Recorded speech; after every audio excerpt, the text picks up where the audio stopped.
Well, moving on to our next story, for the first time ever, female athletes outnumber men on the U.S. Olympic team. VOA's Carla Babb spoke with On Assignment's Lisa Vora about two of these women, a weightlifter and a judo champion. Let's take a look at their profiles. There are 8 more female Olympians than male Olympians on the U.S. team for the London Games this year, the 40th anniversary of a federal law known as Title IX. The law has helped provide equal opportunities for female athletics. Very fast.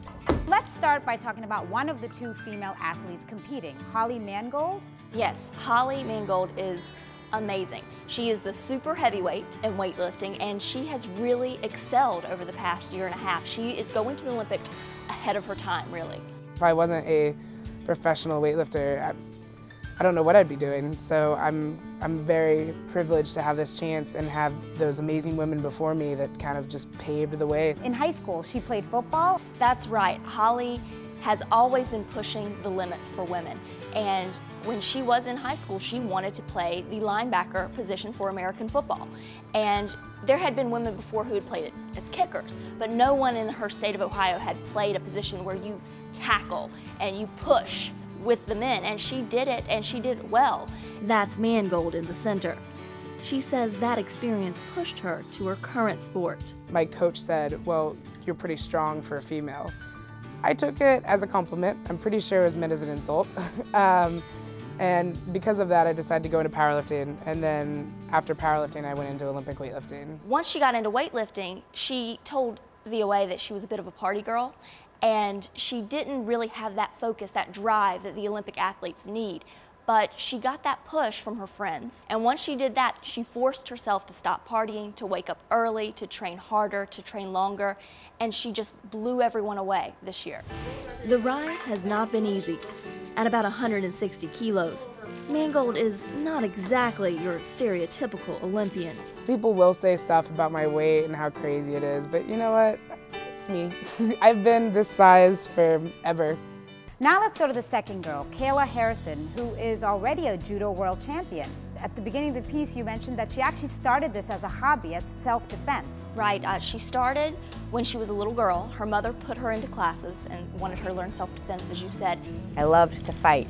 I don't think I won a match for like the first 3 years, but I had a lot of fun. And then it just became something that she realized, wow, I'm really good at this. But she didn't realize how good she was until she started working with Jimmy Pedro. And Jimmy Pedro, her coach, was the last male to win a bronze medal for the Olympics back in 2004. And so a lot of people are saying that she, Kayla, is the best chance that the United States has for a gold medal. You know, I've only had 2 goals my whole life. One is to be world champion and one is to be Olympic champion. So having reached one, to be the best in the world at what you do, there is no greater feeling in life. There is no greater high. This isn't just an Olympics for her. She's not satisfied just to go. She wants gold. I picture it every night. I picture being America's first gold medalist. She challenges herself by training with fellow Olympian Travis Stevens, and she knows that's helped her push her limits.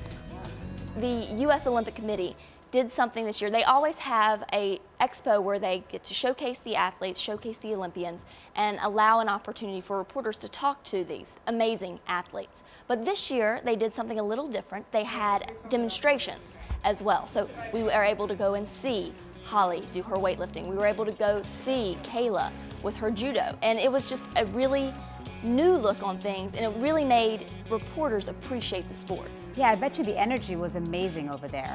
Yes, and you're looking at the best in America. Right. So when you're there with all of those athletes, all wanting to represent their country, it's an incredible high. One thing in your piece that grabbed my attention is that Kayla was sexually abused by her coach. Can you tell me a little bit about that?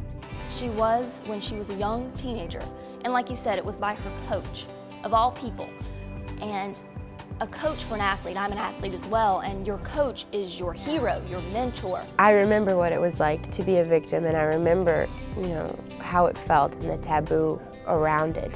And I remember walking into a room and feeling like all eyes were on me, and feeling like, you know, just you break out into a cold sweat and you feel like so anxious. For her to overcome that, she took him to court, and he is wow. serving a prison sentence for what he did to her. But instead of giving up, she left her town, she moved to Boston, changed coaches, and now she's a world champion going for gold at the Olympics. That's a really inspiring story. Just how she overcame adversity. It'll help a lot of people. An incredible person and an amazing story.